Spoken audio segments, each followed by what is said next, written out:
Món này nếu như mà anh chị muốn làm thành công thì chúng ta cần nhớ điều thứ nhất, đó chính là mình phải học được cái độ sánh. Để mà học được độ sánh thì xem cái phần mà Nhi đã làm cái độ sánh múc lên và đổ cái phần macchiato xuống trong video này thật là kỹ để chúng ta biết được cái độ sánh như thế nào là đúng, là điểm thứ nhất cần học. Điểm thứ hai là học các cái vật dụng mà mình nên dùng để bảo quản đó, và thời gian bảo quản, cách bảo quản như thế nào, đó là hai điểm chính cần học. Và một điểm thứ ba nữa là mình cần nhớ là gì, khi mình cho nguyên liệu vào cối thì đầu tiên chúng ta phải dùng cái que đánh này nè, mình đánh cho cái hỗn hợp bột nó tan ra, thì sau đó mình mới cho vào máy để đánh. Đó là những điều cần nhớ về macchiato, và tất nhiên là chúng ta phải học thành phần định lượng. Bây giờ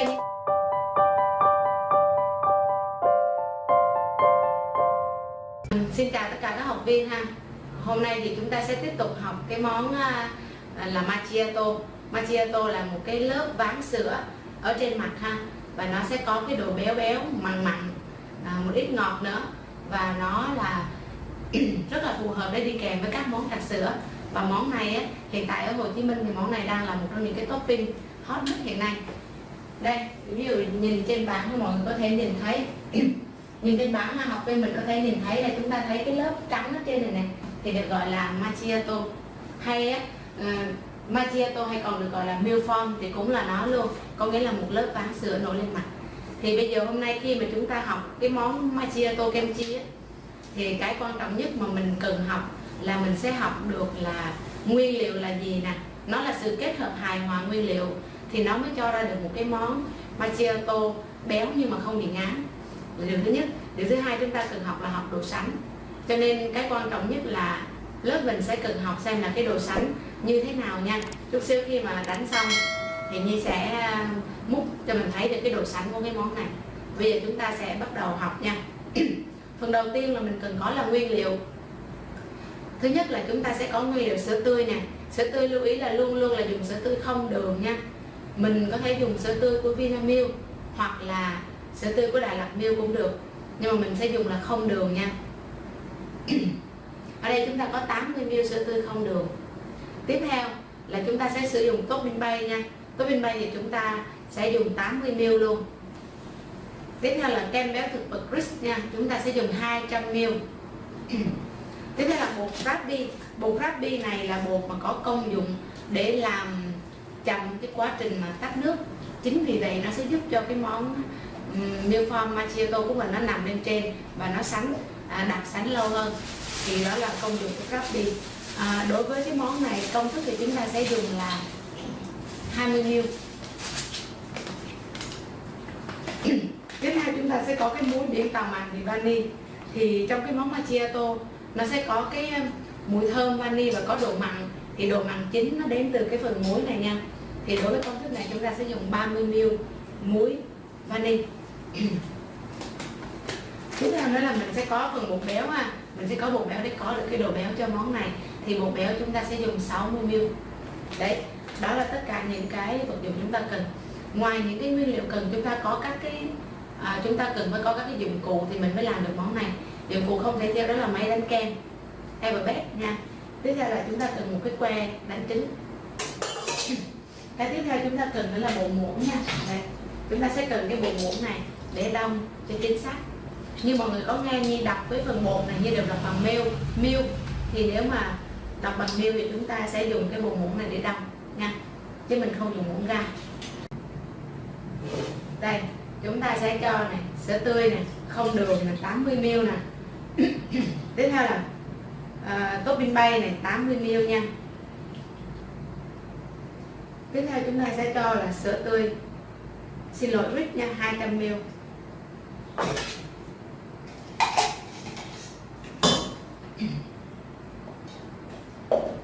Tiếp theo là mình sẽ đông các cái loại bột ha.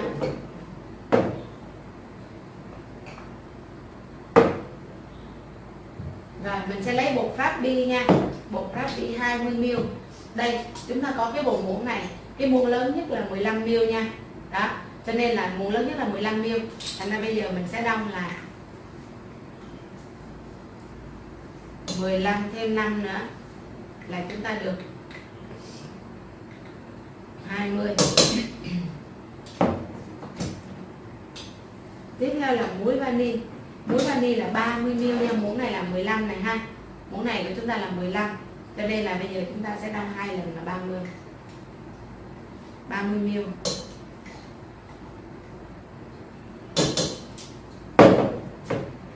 Rồi, tiếp theo là bi quan là 60ml nha.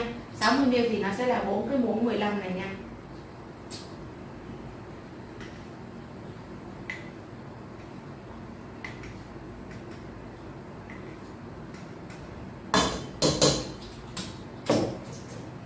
Rồi, ok. Như vậy là chúng ta đã vừa hoàn tất cái phần cho nguyên liệu ngọt cối nha. Và lưu ý này, học viên mình sẽ làm cái món này, rất là nhiều người làm sai là mình hiểu nhầm cái phần bột là múc bằng gam, mình còn đong bằng gam. Nhưng mà lưu ý nè, trong sách chúng ta sẽ có ghi ml nha, ml này, ml thì mình dùng cái bộ muỗng đong này để mình đong được không ạ? Nếu như mình không có bộ muỗng đong này, mình có thể dùng cái dụng cụ khác là chinger để đong. Đây, chinger này thì nó cũng đong bằng ml, thì nếu mình không có bộ muỗng này mình sẽ dùng chinger để đong cái phần bột cho cái món macchiato nha, đừng đong bằng gam sẽ bị sai. Rồi, bây giờ chúng ta sẽ, việc đầu tiên là trước khi mà mình cho vào máy đánh thì chúng ta sẽ dùng que đánh trứng để đánh cho cái hỗn hợp đồng nhất với nhau đấy ha.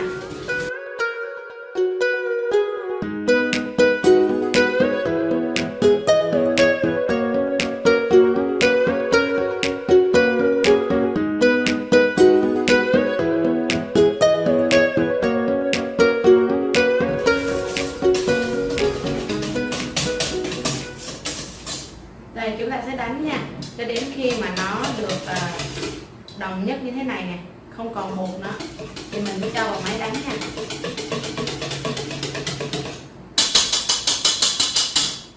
Nếu như anh chị đang xem video và thấy video này là hữu ích thì hãy nhấn like và comment câu hỏi bên dưới để được giải đáp.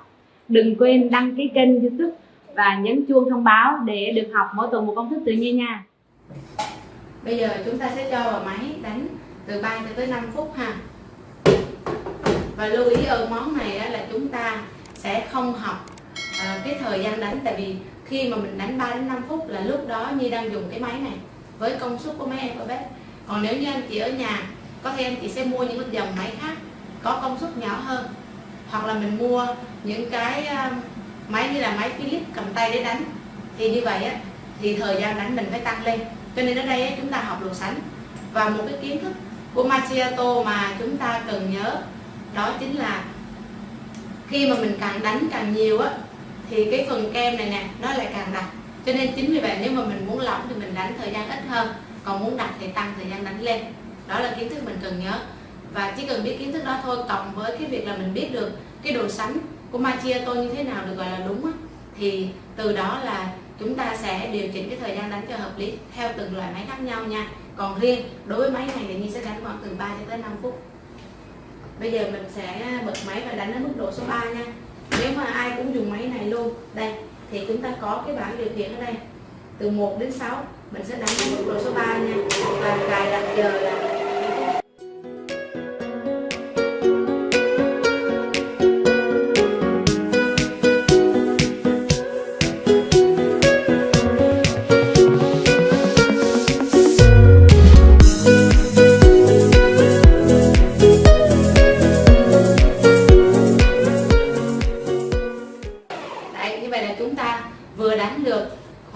vừa đánh được 4 phút nha. Bây giờ mình sẽ kiểm tra độ sánh.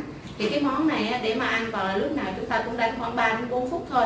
Sau đó mình dừng lại, mình sẽ kiểm tra xem cái độ sánh đạt yêu cầu chưa. Nếu mà đạt yêu cầu rồi thì chúng ta ngưng việc đánh kem lại ha. Còn nếu như mà chúng ta thấy lỏng chưa đạt yêu cầu thì chúng ta cho thời gian đánh tiếp. Và khi đánh tiếp thì mình chỉ nên đánh khoảng 30 giây rồi dừng lại kiểm tra độ sánh. Sau đó tiếp tục 30 giây kiểm tra độ sánh. Tại vì món này nếu như đánh mà bị đặc quá thì nó không ngon nữa nha. Rồi, bây giờ mình sẽ kiểm tra độ sánh xem như thế nào này. Cái độ sánh của chúng ta như vậy là đạt yêu cầu rồi nha. Mình sẽ lấy ra và lấy cái độ sánh cho mọi người xem nha. Đây mình sẽ sử dụng cái vá đi ha. Mình sẽ múc cái độ sánh. Đây, độ sánh nó sẽ là như thế này. Macchiato lúc này của chúng ta rất là mịn và nó hơi đặc chút xíu. Tất nhiên nó không có giống như nước nhưng mà nó không được đặc quá nha. Đây, thứ nhất là phải được mịn này, Mà để mình được như vậy thì chúng ta thường đánh ở cấp độ nhẹ. Với cái máy công suất rất là lớn thì chúng ta đánh ở mức độ trung bình. Còn với những cái máy Philips cầm tay thì anh chị phải đánh hết công suất thì nó mới bong thành kem được nha. Đó, đây chính là độ sánh của món này nha. Đấy.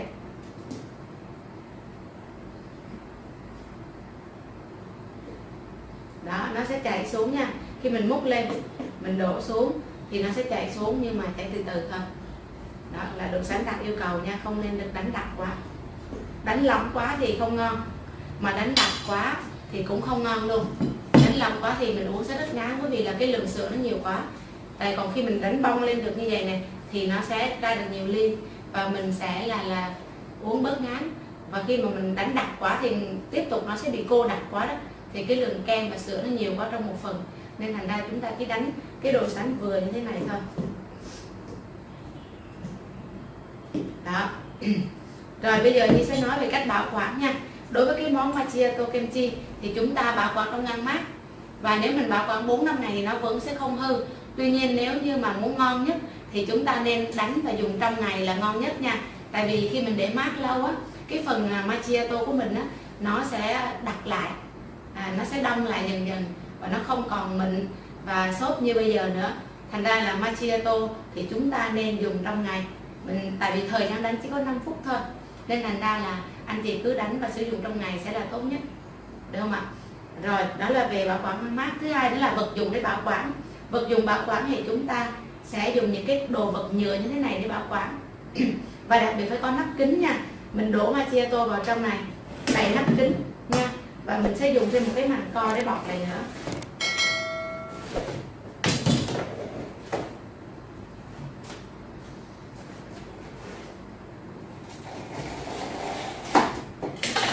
Đây, chúng ta sẽ dùng các loại màng co bọc thực phẩm nha, để bọc lại nữa.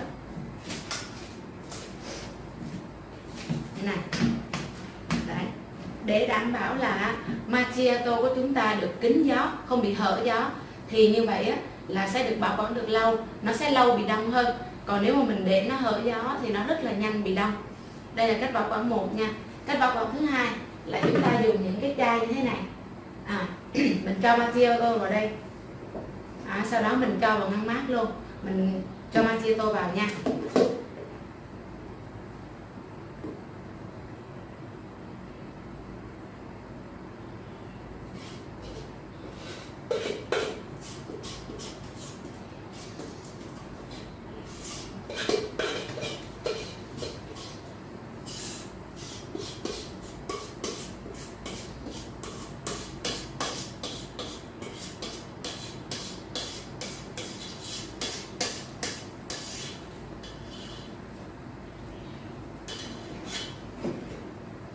Đây, chúng ta sẽ đậy nắp vào. Rồi, đậy nắp thật là kín vào ha. Và nếu như mà chai này mình chưa dùng liền á thì mình sẽ bọc màng co cho nó luôn.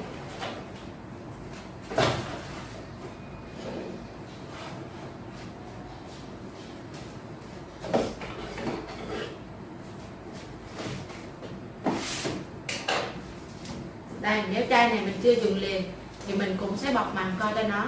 Sau đó mình để vào trong ngăn mát luôn nha. Thì như vậy là macchiato của mình nó sẽ bảo quản được. Nó vẫn sẽ sánh mình có cái độ sánh như là lúc ban đầu mình đánh.